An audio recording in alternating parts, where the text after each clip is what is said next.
The first most dangerous way that witches steals or seize your blessing is through familiar spirits. There is what they call familiar spirits, and this familiar spirit normally takes place in the family. The familiar spirit is familiar with every person that lives in a family. A familiar spirit targets the right people in the family, the people that has a good star, the people that has a good destiny, that is going to become great in the future. When a child is born, the destiny of the child has already been decided. At the appropriate time that it will start manifesting in the life of that child, then the child will start doing great in life. What familiar spirit does in a family is to come up, arises that time that the star of the child has started manifesting in the life of the child. Some people will tell you that, oh, their elder brother died at the age of 50. Their elder sister died at the age of 52. That is to tell you that the familiar spirit of death arises in their family once they are clocking 50. Something must happen in your life that will lead to your untimely death. When you also come to some family will tell you that at the age of 30, his elder brother started doing well in his business. His sister started doing well at the age of 29. His uncle said he started doing well at the age of 32. That is to tell you that at the age of 32, they started doing well in their business. Now, at the age of 38, 39 to 40, the business will start crumbling.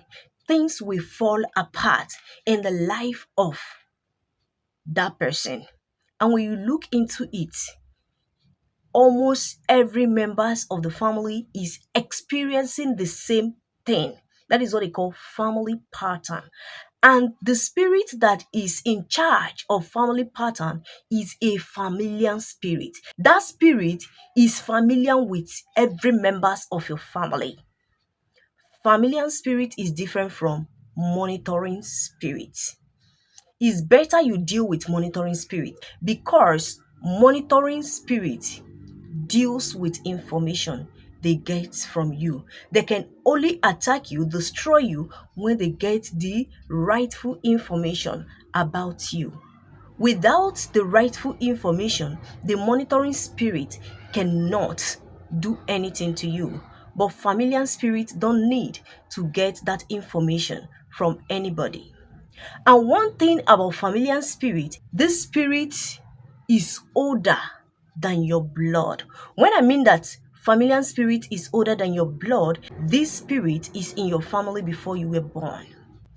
This spirit could be as a result of what your great great great great grandfathers has done that attracted this familiar spirit in your family. And when you trace back into your family lineage, you will find out that from that lineage that this familiar spirit has been in your family, the past generation has been experiencing this familiar pattern. So your families already know that this pattern exists in your family. That spirit already know when to attack any members of your family. Nobody invites it.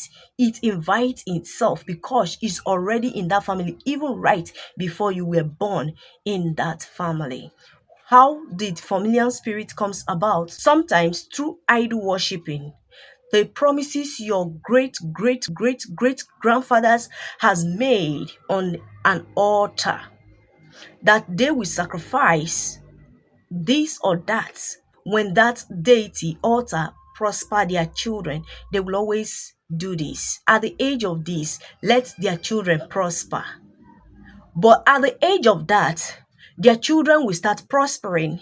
But because your great great great grandfathers are no longer alive to sacrifice on that altar to fulfill the promises they have made, when the deity, when the altar has waited for the response and it sees nobody, it will withdraw that blessing that it has given to you. Sometimes this is what your great great great grandfathers has attracted in your family.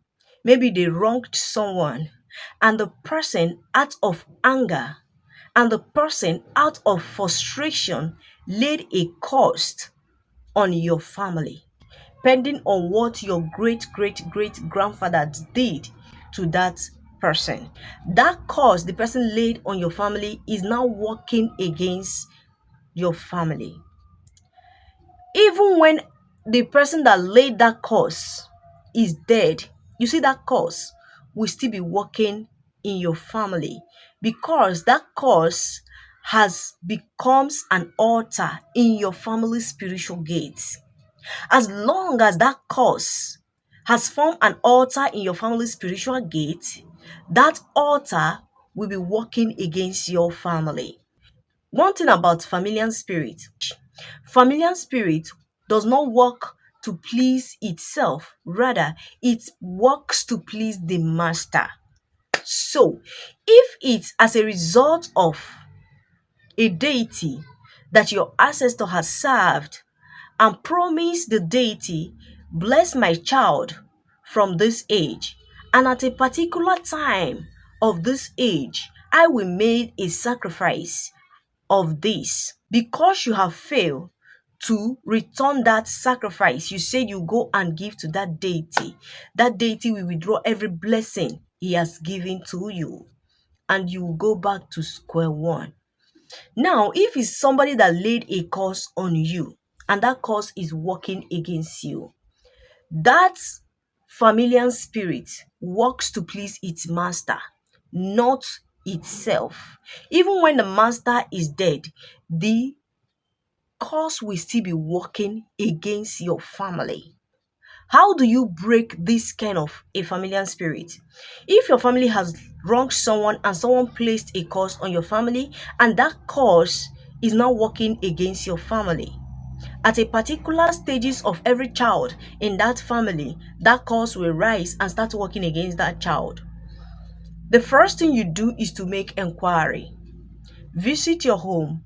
Try to know the background of your family. A lot of people don't know their background. They can't even tell the history of their family. You need to know the history of your family. Know some certain things your family has done, both in the open and in the secret. And it's an elderly people in the family can be able to tell you these things.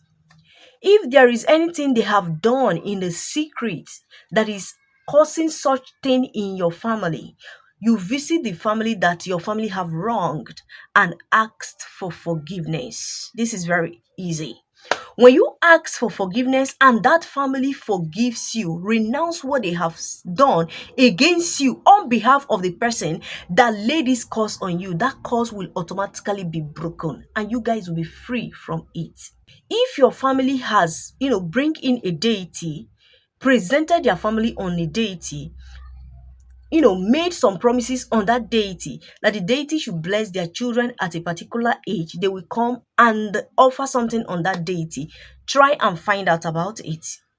If such thing exists in your family, that means you have to revisit that deity and give that deity the promise that your ancestors has promised that deity. I know some people will come here now to curse me. They will tell me, how can a child of God, somebody that said you are preaching, you are serving God, saying this? Give what belongs to God to God. Give what belongs to Caesar to Caesar.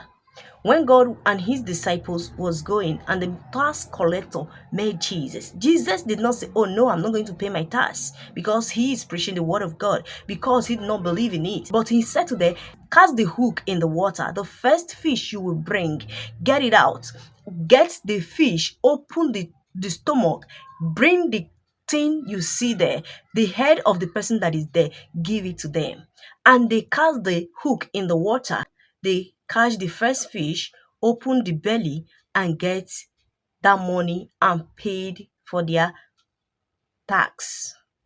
There are things that is bound to happen in your life. God has fashioned it that way.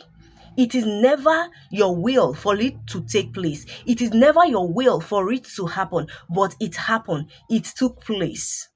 Yes, if you have repented truly, go down on your knee. Separate yourself automatically from it.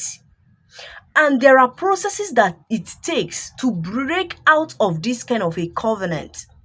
You have to repent totally. You have to give your life to Jesus Christ.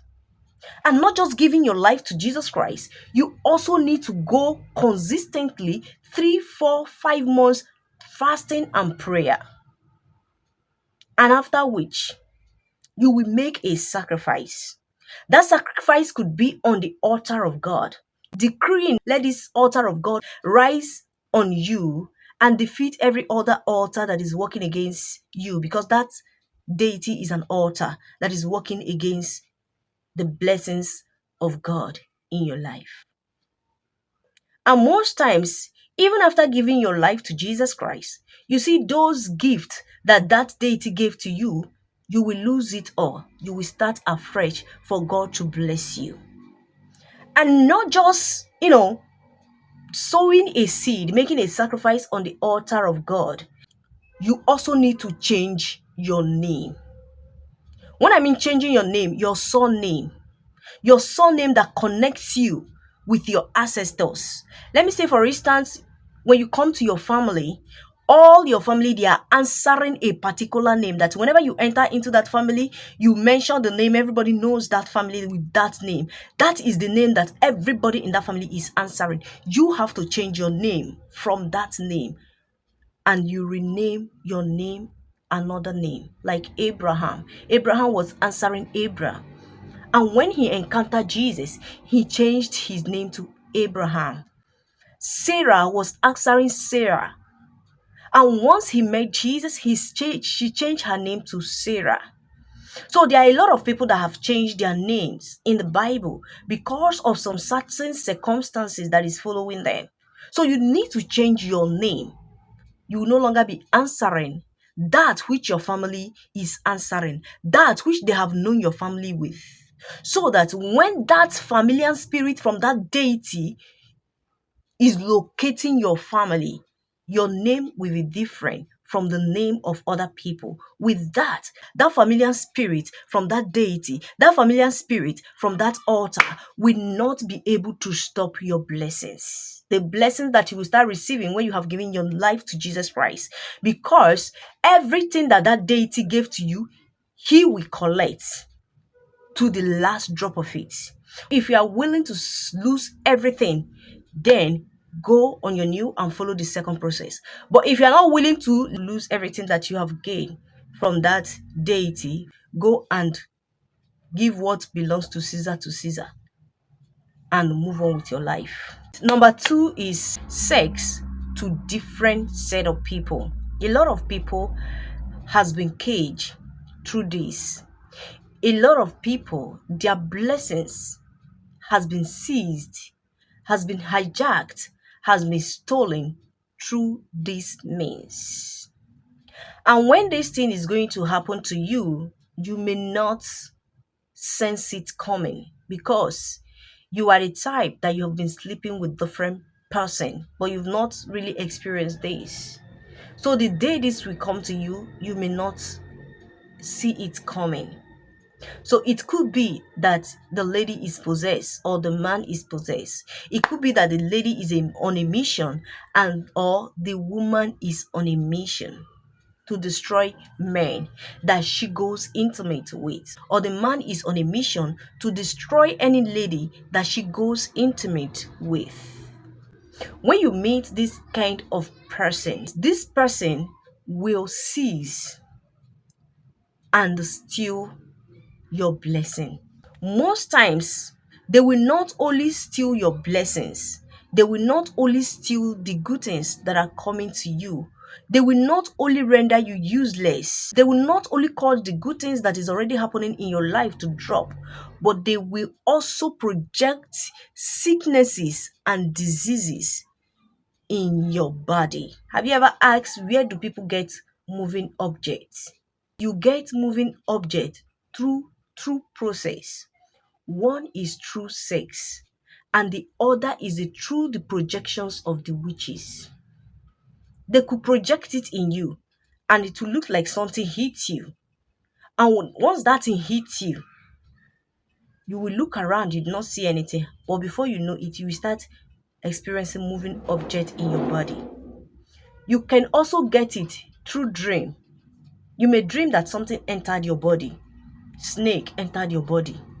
You may dream that anything entered your body. Could be living something or object entered your body. And when you wake up, your body system will change. You start experiencing hotness of the body and moving object in your body. Another way people get moving object is through sex. There are people that they are on mission to destroy your life. Once you go intimate with them, after going intimate with them, they will release in you that moving object. It could be a snake, it could be python, it could be tortoise, it could be lizard. Once they release that moving object in you, after that incident, everything you do for a living will crumble. Your business will start crumbling. And as your business is crumbling, you will never grow from that moment. Things will fall apart. As long as that moving object is in your body, nothing that you will do that you will progress it again. Your blessing has been seized. Your blessings has been stolen, and you will keep on losing the blessings that is already in your life, the favor that is already in your life. You will lose it all.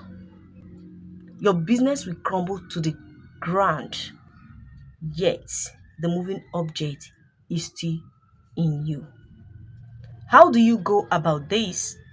If you have not started experiencing what I've just mentioned here, abstinency from sex is the best to handle it.